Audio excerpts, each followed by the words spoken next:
फिर बात कर लेते हैं कि भैया मेरा 11th काफ़ी ख़राब गया है, तो 12th अगर मैं अच्छे से करता हूँ और एफर्ट मारता हूँ, 11th भी कवर करता हूँ, तो मैं कितना रैंक ला सकता हूँ।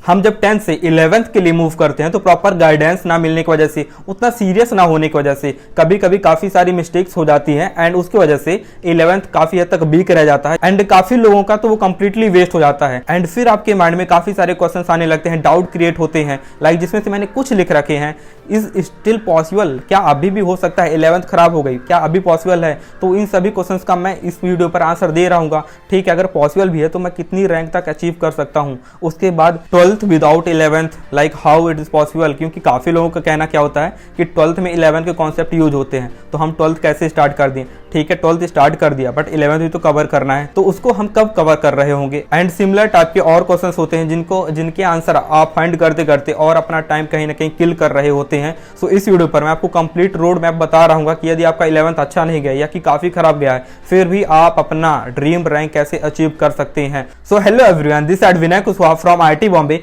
एंड स्टार्ट करते हैं वीडियो। सबसे इंपॉर्टेंट चीज कि यदि आप 12th में आ गए हो तो आपको 12th को अपनी फर्स्ट प्रायोरिटीज देनी है हमेशा। फर्स्ट प्रायोरिटी मतलब इतना नहीं कि सिर्फ आप उसकी लेक्चर देख लिए एंड आपको लग रहा है कि ठीक है 12th हो गया अब 11th पर फोकस करते हैं, नहीं।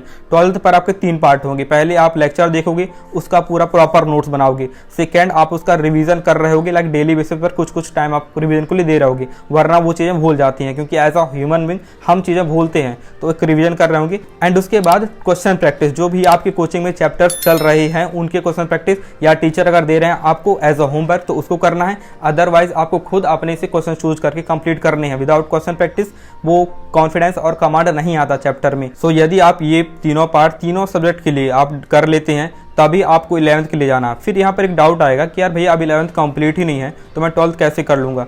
तो यार एक बहुत बड़ा मिथ है, इतना ज़्यादा लाइक 11th के कॉन्सेप्ट 12th में यूज़ नहीं हो रहे होते हैं। कुछ चैप्टर्स होते हैं जो मेनली यूज होते हैं, लाइक अगर आप मैथ्स की बात करोगे तो कहीं ना कहीं ट्रिगो यूज हो रही होती है। आप ट्रिगो और बेसिक मैथमेटिक्स आप पढ़ लोगे तो आपको कहीं ज़्यादा प्रॉब्लम नहीं आ रही होगी। इसी तरह केमिस्ट्री में अगर आप ऑर्गेनिक को देखोगे तो GOC मेनली 11th में पढ़ाया जाता है, आपको वो कंप्लीट करना होगा।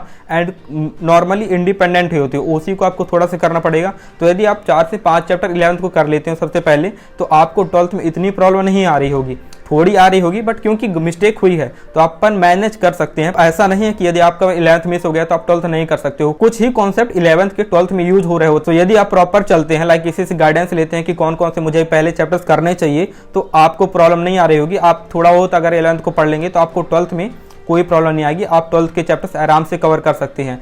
एंड अब 2 टाइप के बच्चे होंगे। तो पहले स्टूडेंट होंगे जिनका कंप्लीटली वेस्टेज है, एंड दूसरा उन्होंने लेक्चर देख रखे हैं बट उन्होंने साथ रिवीजन नहीं कर रखा है एंड क्वेश्चन प्रैक्टिस नहीं कर रहा है 11th पार्ट की, तो लाइक कॉन्फिडेंस काफ़ी लो है। तो यदि आपने कंप्लीटली वेस्ट कर लिया है तो यहाँ पर भी 2 चीज़ें हैं। पहला तो अब आपको कंप्लीट करना है, लाइक डेली बेसिस पर कब करना है वो मैं आपको बता रहा हूँ थोड़ी देर बाद। सो पहला है कि आप प्रॉपर लेक्चर को देख, लाइक आप PW से हैं तो जो प्रॉपर PW के 11th वाले लेक्चर आपके पास होंगे वो उनको देखें।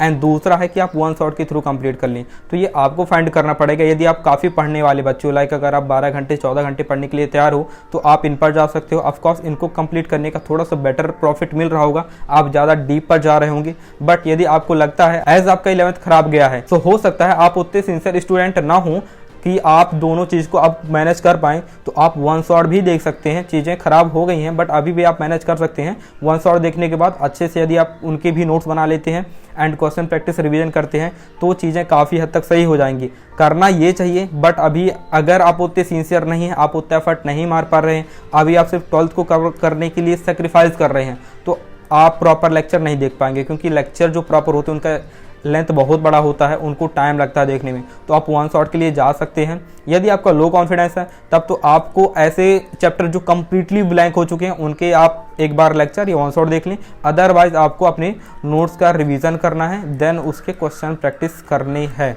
यदि आप ये करते हैं तो चीज़ें सही हो रही होंगी। ये चीज़ कब करनी है? सो पहला तो आपका हो गया संडे, जो कि आपका 12th उस दिन क्लास नहीं हो रही होती है या कि काफ़ी कम लोड होता है 12th का। एंड दूसरा पार्ट है डेली बेसिस पर। सो लेट आप दिन के 12 घंटे पढ़ते हैं तो उसमें से आप 2 से 3 या कि आप अगर बहुत फास्ट पढ़ रहे हैं, 12th का ज़्यादा फोर्स नहीं है, तो आप 4 घंटे भी निकाल सकते हैं। ये प्रॉपर निकालना है आपको एंड ऑफ कोर्स एफर्ट मारना पड़ेगा। अगर आपको लग रहा है कि मैं एफर्ट क्यों एक्स्ट्रा मारूं, तो मैं आपको एक एग्जांपल देता हूं कि आप थे एंड आपका एक फ्रेंड था, आप 11 से एक साथ स्टार्ट करते हैं। आपका फ्रेंड जो है प्रॉपर सही तरीके से पूरा 11th पर प्रॉपर एफर्ट मारता है एंड चीज़ें कंप्लीट कर लेता है, बट आप उतनी अच्छी तरीके से 11th कंप्लीट नहीं करते हो एंड आप क्या चाहते हो कि एट द एंड आप दोनों सेम लेवल पर हो, तो आपको अभी एफर्ट एक्स्ट्रा मारना पड़ेगा। अदरवाइज अगर आप उसके बराबर ही अभी एफर्ट मार रहे हैं तो वो हमेशा आगे ही रहने वाला है, क्योंकि 11th पर उसने कंप्लीट अपना एफर्ट मारा है।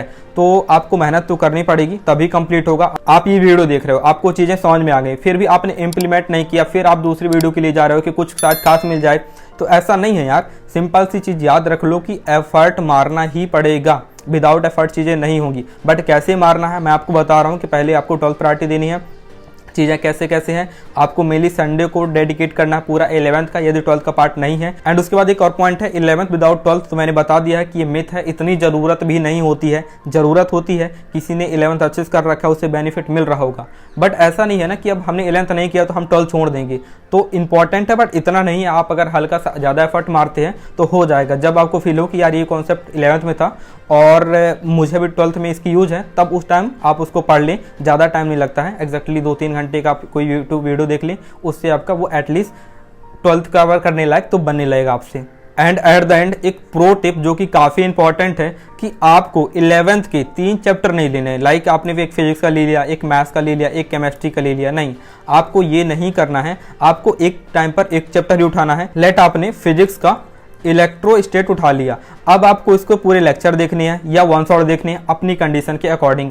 उसके बाद आपको उसका डिसेंट रिवीजन भी करना है एंड फिर उसके कुछ क्वेश्चन प्रैक्टिस। ऐसा नहीं कि पूरा मॉड्यूल लगाना है। यदि आपके मॉड्यूल में अभी 4 एक्सरसाइज हैं 11th में, तो आप सिर्फ अभी 1 लगाओ, क्योंकि अपन को पहले चीज़ें कवर करना है, लेक्चर देखने हैं एंड बेसिक अंडरस्टैंडिंग लानी है एंड उसको मार्क करो कि कौन कौन से क्वेश्चन आपने लगा रखे हैं। एंड बाद में जब अपन 2nd एंड 3rd रिवीजन कर रहे होंगे उसका, तो अपन बाकी एक्सरसाइज लगा रहे होंगे। तो काफ़ी इंपॉर्टेंट है कि आपको 3 चैप्टर नहीं लेके चलना, अदरवाइज वो 6 सब्जेक्ट हो जाएंगे, जो कि काफ़ी मुश्किल हो जाएगा मैनेज करना एंड आप उसकी वजह से कहीं ना कहीं 12th को कंप्रोमाइज करने लगोगे एंड वो बैकलॉग छोटा होने की बजाय बढ़ जाएगा। सो प्रो टिप है कि आपको एक टाइम पर एक चैप्टर लो, उसे कंप्लीट करो, फिर दूसरा लो, आप सब्जेक्ट बदल सकते हो एंड इसी सीक्वेंस पर यदि आप चलते हो तो आपकी चीज़ें कवर हो रही होंगी। एंड एफर्ट मारना पड़ेगा। जो नॉर्मल बच्चे हैं, अगर आपको एट द एंड अच्छा करना है तो उनसे ज़्यादा एफर्ट मारना पड़ेगा। फिर बात कर लेते हैं कि भैया मेरा 11th काफ़ी ख़राब गया है, तो 12th अगर मैं अच्छे से करता हूँ और एफर्ट मारता हूँ, 11th भी कवर करता हूँ, तो मैं कितना रैंक ला सकता हूँ। तो यार रैंक आप जो है, आपका जो ड्रीम रैंक है आप वो भी ला सकते हो, डिपेंड करता है आपके एफर्ट पर। तो लाइक मैं बोलूँ तो मेरा 11th अच्छा गया था, बट मेरा 12th कंप्लीटली वेस्ट चला गया था। लाइक कोविड की वजह से मैं घर में था,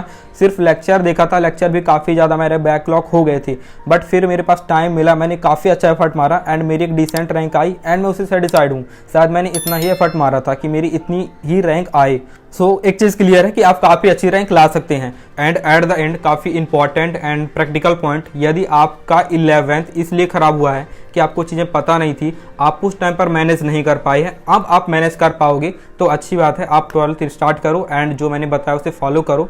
बट यदि आपको लगता है कि आप 11th टाइम भी इतना पता था कि मेरा वेस्ट हो रहा है, फिर भी आप कंट्रोल नहीं कर पाए क्योंकि आपके पास कोई गाइडेंस नहीं थी, क्या कब पढ़ना है, आप पढ़ नहीं पा रहे थे, आप डिमोटिवेट हो रहे थे, उसकी वजह से टाइम जा रहा था। सो इस सिचुएशन में काफ़ी ज़्यादा पॉसिबिलिटी है कि सेम आपको 12th भी उसी तरह हो सकता है। यदि 12th भी खराब हुआ तो यार चीज़ें काफ़ी बेकार हो जाएंगी। लाइक ड्रॉप ईयर बचेगा, जो कि काफ़ी घटिया होता है। उस टाइम पर काफ़ी ज़्यादा प्रेशर होता है क्योंकि उसके बाद हमारे पास कोई चांस नहीं होता है। तो यदि आपको लगता है कि आप उतने सेल्फ डिसिप्लिन नहीं हैं, अपने से चीज़ें उतनी मैनेज नहीं कर पा रहे हैं, तो आप ज्वाइन कर सकते हैं लाइक मेंटरशिप, जो कि हम लोग प्रोवाइड कर रहे हैं। उस पर आपको डेली प्लान मिल रहा होगा। आपका 11th खराब हुआ कोई बात नहीं, हम मैनेज कर रहे होंगे आपका 12th भी एंड साथ में 11th का कब क्या और कहाँ से पढ़ना है आपको प्रॉपर गाइडेंस मिल रही होगी। यदि आप किसी कोचिंग में हैं तो आपको उस कोचिंग के अकॉर्डिंग पूरी का पूरा टाइम टेबल मिल रहा होगा, अनलिमिटेड एक्सेस मिल रहा होगा अपने मेंटर से बात करने का। डेली बेसिस में कोई डिमोटिवेशन हो रहा है, क्या चीज़ कैसे करना है, कवर कर पाऊंगा, क्या इतना पढ़ रहा हूँ तो कैसी रैंक आएगी, जो भी आपके माइंड में क्वेश्चन आ रहे होंगे वो सबके सब सॉल्व हो रहे होंगे। एंड ऑफ कोर्स डेली का प्रॉपर प्लान मिल रहा होगा, आपको कब टेस्ट देना है, कोचिंग करा रही है तो उसका टेस्ट का एनालिसिस कैसे करना है, आपके नंबर नहीं आ रहे तो नंबर जा कहाँ रहे हैं, सब कुछ आपसे डिस्कस कर रहा होगा मेंटर एंड आपकी प्रिपरेशन को बूस्ट कराने में 100% एफर्ट मार रहा होगा। सो यदि आपको नीड है तो आप डिस्क्रिप्शन में चेक कर सकते हैं, आपको उधर से हेल्प मिल रही होगी। एंड होप कि आपके सभी डाउट क्लियर हो गए होंगे एंड आप अभी से एक नई शुरुआत कर रहे होंगे। So all the best, effort मारते रहो एंड बाय।